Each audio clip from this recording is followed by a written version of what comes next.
the next interesting thing is the whole thing with medicine and health. Now, if you can find the cure for all disease, which we know we can find and we know we have found, then surely you'll put all the pharmaceutical companies out of business. So you've got to ask yourself the question, what benefits does a pharmaceutical company or the drug industry worldwide have? What benefits do they have in making us healthy? None whatsoever.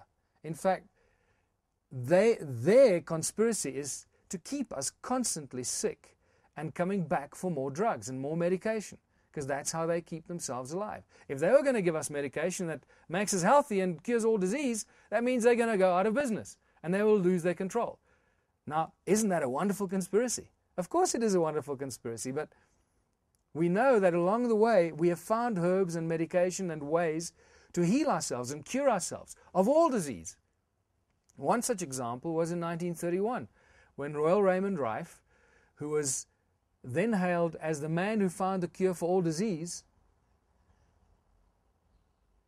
was probably the most famous scientist and medical man in all of history. And then suddenly, in a short space of time, when they realized what his discovery was going to do to the world, they did to him exactly what they did to Nikola Tesla.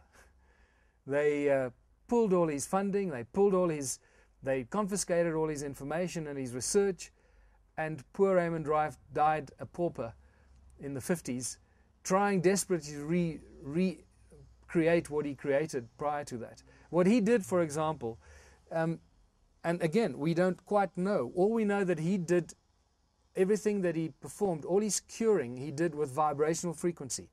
And in there lies a very interesting solution.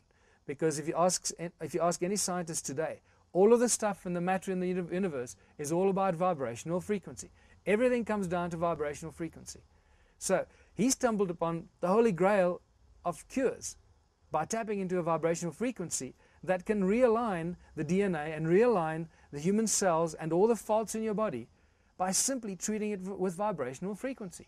It actually makes so much simple sense that it boggles the mind. And what is interesting is the following, that this vibrational frequency that he found is described as a single frequency of white light combined with a sound vibrational frequency. Now, the more you research this, the more interesting it becomes, is because the single frequency white light is the same kind of white light that most likely emanated from the Ark of the Covenant in the Bible.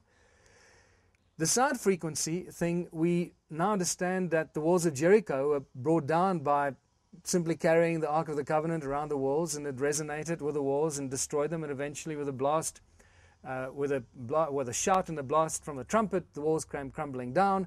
You can see very clearly how that was done by sound frequency, vibrational frequency resonance. Now there's no longer a mystery. Now, when you start applying this science and technology to the cures, what's interesting is that what is known as the white powder of gold, or monoatomic gold, becomes a very key element in this whole debate. And it also starts to answer why the Anunnaki were so obsessed with gold and where all the gold has been going to for all these years. That's another question you should ask yourself. In all the years, for 250,000 years that we've been mining gold on this planet, where is all the gold? Where has the gold disappeared to? It's certainly not in the vaults of Fort Knox. Just in 1 year period, from Germiston refinery alone, there would have been 130,000 tons, approximately 130,000 tons of gold shipped out of the Germiston refinery in one decade.